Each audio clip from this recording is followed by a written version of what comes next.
இந்த வீடியோ நம்ம என்ன பார்க்குறோம்னா, மலர் பயிர்களில் வந்து ரொம்ப இன்றைக்கி வந்து ரொம்ப டாப்பில் இருக்கக்கூடிய பயிர்கள்னு பார்த்தீங்கன்னா சம்பங்கி. ஏன்னா பல விவசாயிகள் வந்து இதை வந்து அவங்க இது பண்ணுறாங்க.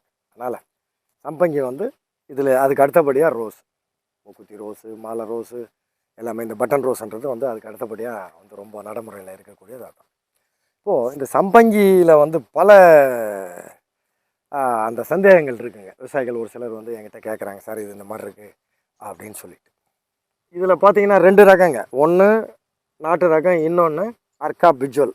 அதாவது இது வந்து எப்படின்னா இவங்க அதாவது எப்படின்னா ஆராய்ச்சியாளர்கள் அது கண்டுபிடிச்ச ரகம். ஓகேங்களா?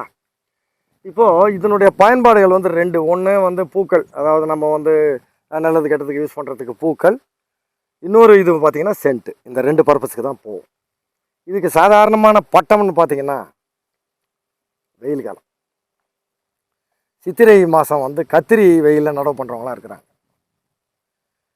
இந்த கிழங்குகளை வாங்கிட்டு வந்து ஏக்கராக்கு கிட்டத்தட்ட 400லேருந்து 500 கிலோ வந்து நீங்கள் வாங்கிட்டு வந்து அதை நல்லா அதில் இருக்கிற வேர்கள் காஞ்ச இது எல்லாத்தையுமே வந்து நீங்கள் அதை ஆட்களை வச்சு அதை வந்து நல்லா ஆஞ்சி எடுத்துட்டு வந்து கிளியராக எடுத்து அதை வந்து ஏதாவது ஒரு மர நிழல், ஒரு மாந்தோப்புகளோ இல்லை நம்ம வீட்டு பின்னாடி எங்கேயாவது இடம் இருக்குதுன்னா அந்த இடத்துல வந்து இதுங்களை வந்து அதாவது ஆற விட்டணும்.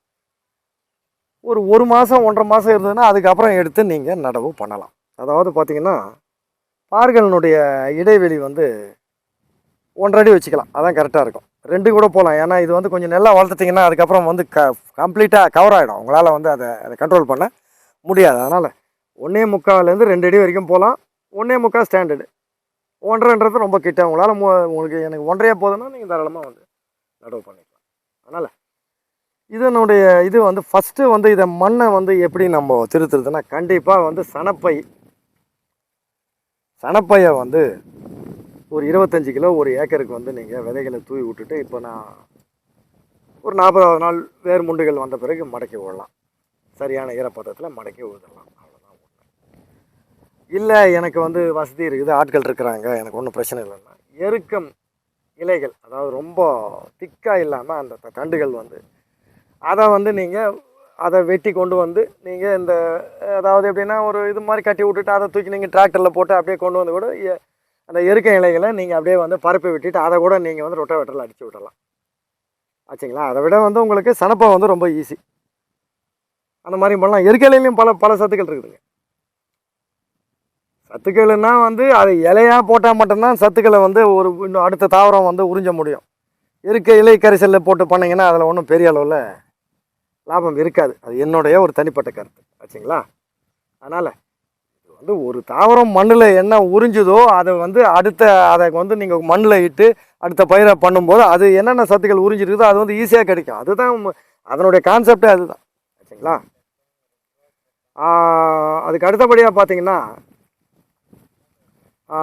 ஓரளவுக்கு வந்து இந்த சம்பங்கிகள் வந்து ரொம்ப கலர் ஒவ்வொரு தன்மை இருந்தால் அதனால் வந்து இதுவாக முடியாது, சர்வைவ் ஆக முடியாது, கஷ்டம். அதனால் இதுக்கு வந்து நீங்கள் கண்டிப்பாக நுண்ணூட்டத்தை வந்து கண்டிப்பாக கொடுக்கணும். இதுக்கு வந்து ஜிங்க் மொபிலைசிங் பாக்டீரியாவை நீங்கள் தாராளமாக கொடுக்கலாம். ஃபஸ்ட்டு வந்து நீங்கள் அதை கொடுத்துட்டு தான் நீங்கள் வந்து நடவு பண்ணணும். இந்த மாதிரி இருக்கணும், ஆறி இருக்கணும். நீங்கள் நடவு பண்ணும்போது இந்த மாதிரி க்ளீனாக இருக்கணும். இது கிழங்கு இது வந்து எதனா பக்கத்தில் அங்கே இருக்கிற கிழங்குகளை எடுத்து காட்டுறாங்க. இந்த மாதிரி இருக்கும் பட்சத்தில் உங்களுக்கு நீங்கள் நடவு பண்ணும்போது இடைவெளி பார்த்தீங்கன்னா கிழங்குக்கு பார்த்தீங்கன்னா 6 அடி. பார்களுடைய சைடு பகுதியில் நீங்கள் வந்து நடவு பண்ணிட்டீங்கன்னா களை வெட்டி இந்த பக்கம் மண் அடிச்சிட்டிங்கன்னா சரியாக போயிடும். இது வந்து பாராயிடும். அடுத்தது அதான் இருக்கக்கூடிய ஒரு விஷயம். அப்புறம் இதில் ஒரு இது என்னென்னா ஜெர்சி மாடும் இதுவும் ஒன்றுங்க. ஃபஸ்ட்டு வந்து நீங்கள் நடவு பண்ணிடுறீங்க, ஒரு மாதம் 2 மாதத்தில் எல்லாம் முளைச்சிரும். அதுக்கப்புறம் வந்து களையை வெட்டி எல்லாம் வந்து கிளியர் பண்ணிடுறீங்க. அதுக்கப்புறம் வந்து இயற்கை கரிசல்கள். இது வந்து எப்படின்னா பல பேர் என்ன சொல்கிறாங்கன்னா, சார் இது ஃபுல் இயற்கையில் பண்ண முடியாது சார், இதை வந்து எப்படின்னா பாதி இயற்கை பாதி செயற்கையில் பண்ணுறேன் சார்னு ஒரு சிலர் கேட்குறாங்க. பாதி இயற்கைக்கு வரணுன்னாவே அவங்களுக்கு வந்து அதோட பார்த்திங்கன்னா வந்து அவங்க ஆட்டோமேட்டிக்காக இயற்கைக்கு போயிடலாம். இதில் இந்த சம்பங்கியை வந்து என்னுடைய கிளைண்ட் ஒருத்தர் விருதுநகர்லேருந்து, அவர் வந்து திருப்பதின்னு பேர், அவர் நம்பர் சொல்கிறேன் நான். ஃபுல்லி இயற்கையில் பண்ணுறாருங்க. அவர் வர்ற வரைக்கும் உட்காந்துருக்காங்க. ஆச்சுங்களா? பட்டன் ரோஸும் அதுவும் பண்ணுறாரு. அவரோட நம்பர் சொல்கிறேங்க, 9994008936. இதுதான் அவருடைய நம்பரு. இன்னொரு தடவை சொல்கிறேன், 9994008936. அதாவது பட்டன் ரோஸும் சம்பங்கியும் பண்ணுறாரு, இந்த பிரிட்ஜுவல் தான் பண்ணுறாரு. அது சரியாக முளைக்காமல் இப்போ அதுக்கப்புறம் வந்து தேத்தி விட்ருக்குறேன். அவருக்கு இன்னும் வந்து ஆட்கள் உட்காந்துருக்குறாங்க அவருடைய பூவுக்காக. அவங்க வந்து வந்த உடனே வந்து அவங்க வாங்கிட்டு போகிறாங்க. அதாங்க விஷயம். மற்றவங்கள விட ரேட்டு வந்து அதிகமாக கொடுக்குறாங்க அந்த பூக்கடையில். அந்த விருதுநகர் பக்கத்தில் ஏதோ அருப்புக்கோட்டை மார்க்கெட்டை ஏதோ சொன்னார், எனக்கு கரெக்டாக தெரியல. வேணா இப்போ நான் அந்த நம்பர் கொடுத்துருக்கேன், அவர்கிட்ட நீங்கள் பேசுங்க.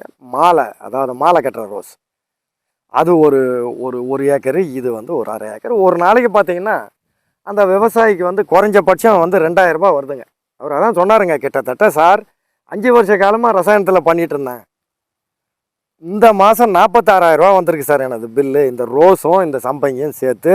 ஒரு மிகப்பெரிய சந்தோஷம்னாரு. அதனால தான் நான் வந்து நம்பர் சொன்னேன், நீங்கள் வந்து நீங்களே கூட ஃபோன் பண்ணி வேணா கேட்டுங்க அவர்கிட்ட. அதனால் இது இயற்கையில் அழகாக பண்ணலாங்க. அதாவது ஒரு விஷயங்க ஒன்றும் இல்லை, பாக்டீரியாக்களால் நிரப்பிடணும் இந்த மண்ணை. அதுக்கு உண்டானது மேம்படுத்தப்பட்ட அமிர்த கரைசல், பழக்கரைசல், எண்ணெய் கரைசல், அதுக்கப்புறம் பார்த்திங்கன்னா வந்து அந்த அந்த தேங்காய் பால் கடலப்புண்ணா கரைசல், இந்த மாதிரி பல கரைசல்கள் இருக்குது. இந்த கரைசல்களை விடும்போதே ஆட்டோமேட்டிக்காக, அதாவது தாவரம் வந்து ரெண்டு விதமாக வந்து சத்துக்களை வந்து எடுக்கும். ஒன்று சூரிய ஒளியிலேருந்து எடுக்கிறது, இன்னொன்று மண்ணிலேருந்து எடுக்கிறது. மண்ணிலேருந்து வந்து நீங்கள் அது எடுக்கணும்னா அதுக்கு பாக்டீரியாக்களினுடைய துணை வேணும். அதுக்கு தான் நீங்கள் வாங்கி கொடுக்கணும் பாக்டீரியாக்கள், அதாவது அசோஸ்பரிலம், பாஸ்போ பாக்டீரியா, பொட்டாஷ் பாக்டீரியா. 20 நாளைக்கு ஒரு தடவை நீங்கள் கொடுத்துக்கிட்டே இருக்கணும். ஜெர்சி மாடும் இதுவும் ஒன்று. எப்படி ஜெர்சி மாட்டுக்கு நீங்கள் சரியான ஃபீடிங் இல்லைனா பால் குறைஞ்சிருமோ அடுத்த நாள் காலையில், அந்த மாதிரி கதை இது. அதனால் இதில் மெயினாக என்னென்னா, இதில் ஒரு முக்கியமான விஷயத்தை பார்க்கணும். நீங்கள் இந்த பூக்களினுடைய நீளம் வந்து நல்லா இருக்கணும். அதாவது அந்த ஒரு மாதிரி திக்காக இருக்கணும். அந்த வீடியோவில் இருக்குங்க, அந்த இது அவர் அமைச்சது வேணா அவருக்கு அனுப்புகிறேன், அவர் உங்களுக்கு அதில் இது பண்ணுவார். மற்ற பூக்கும் இதுக்கும் அந்த அந்த கம்பாரிசன் ஒரு 3 ஃபோட்டோ இருக்குது, உங்களுக்கு அனுப்புகிறேன் பாருங்கள். அதனால் இது வந்து எப்படின்னா, இந்த மாதிரி வந்து இது அழகாக வரணும். இது இது வந்து எப்படின்னா ரொம்ப சின்னதுங்க, எவ்வளோ நீளம் வரணுங்க, அது எவ்வளோ நீளம் வரணும் அந்த பூக்கள், அந்த மொட்டு. இதில் பாதி தான் வந்திருக்காது.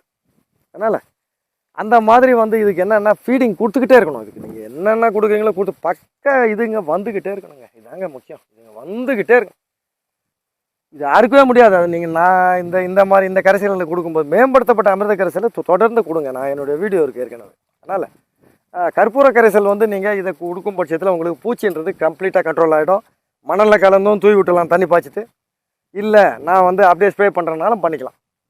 அதாங்க ஒரு விஷயம். இப்போ நீங்கள் இது வந்து எப்படின்னா, அந்த சென்ட்டுக்கு போகும்போது உங்களுக்கு என்ன வேணும், வெயிட்டு கணக்கு. வெயிட்டு வந்து இப்போ நான் சொல்கிற மெத்தடில் பண்ணும்போது இந்த பூக்கள் வந்து நீங்கள் அந்த மற்ற இப்போ நான் சொன்ன கரைசல்கள் கொடுக்காம ரசாயனத்தில் பண்ணுறது, இது 3 பூ சேர்ந்தால் அது 1 பூ.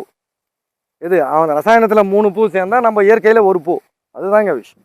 அதனால் சம்பங்கி வந்து முதல்ல சாகுபடி முறையை தெரிஞ்சுங்க சார், அப்போ தான் உங்களால் கரெக்டாக பண்ண முடியும். எதுவாக இருந்தாலும் ஒரு சம்பங்கின என்ன, அந்த கிழங்கை எப்படி நடணும், மண்ணை எப்படி திருத்தணும், அதுக்கு என்னென்ன கொடுக்கணும் அப்படின்றத மெயினாக வந்து நமக்கு தெரியணும். ஃபஸ்ட்டில் என்ன, நட்ட உடனே வேர் வளர்ந்தால் தான் உங்களுக்கு வந்து துளுக்கும். வேர் வளரலாம் துளுக்காது. அதான் அங்கே ஒரு கிழங்கை நீங்கள் நடவு பண்ணும்போதே வேர் தான் ஃபஸ்ட்டு வரும். அதில் அதை எப்படி அதிகமாக நம்ம வந்து வேர்களை உருவாக்குறதுன்னு பார்க்கணும். இல்லை, அதுதான் வந்து ரொம்ப முக்கியமான ஒரு விஷயம்.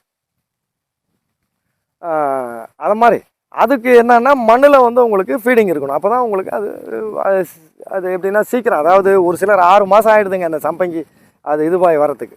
2 மாதத்துக்குள்ளே அதை ஈவனாக கொண்டு வந்தோம். அப்போ வேற வளர்க்கணும். வேற நீங்கள் வந்து வளர்க்கும் போது உங்களுக்கு வந்து ஈஸியாக அது வரும். அதனால் இது வந்து எப்படின்னா, எந்த அளவுக்கு நீங்கள் இதுக்கு வந்து பாடுபடுறீங்களோ, காலையில் பூ பறித்து கொண்டு போய் போட்டிங்கன்னா அதுக்கப்புறம் வந்தீங்கன்னா இந்த வந்து அந்த முடிஞ்சு போன தண்டுகளை வந்து இதை நீங்கள் அறுக்கணும். இது நான் சொன்ன மெத்தடில் கொடுத்தீங்கன்னா அந்த எல்லா கரைசல்களும் வந்து நீங்கள் வந்து அதை கொடுக்கும்போது இதை நீங்கள் அறுக்கிறதுக்கே கஷ்டமாக இருக்குது. தண்டே நல்லா இவ்வளோ கணம் வந்துடுங்க அடியில், நம்ம சுண்டு வரல் கணம். அதனால் இது வந்து ரசாயனத்தில் பண்ணுறாங்க. இப்போ கொஞ்சம் கொஞ்சமாக பாதி இப்போ தான் அந்த மேம்படுத்தப்பட்ட அமிர்த கரைசலையாவது வந்து அதை கொடுக்க சொல்லியிருக்கிறேன் அவங்களுக்கு. அது இன்னும் பேரலில் போட்டு அதை நான் புளிக்க வச்சுருக்கேன் சார், அப்புறம் வந்து விடுறேன்னு சொல்லியிருக்காங்க. அதனால் இது வந்து எப்படின்னா இன்னும் கொஞ்சம் கொஞ்சமாக மாறணும். நீங்கள் உங்களுக்கு நல்லா கரெக்டாக ஃபிட்டாக இருக்குதுனாவே இந்த இலைகள் வந்து ஃபுல்லாக கவர் ஆகிடும், பட்டையாக வந்துடும் இலைகள். நீங்கள் அப்போ தான் இது வந்து சரியான ஒரு பாத்தில் இருக்குதுன்னு அர்த்தம்.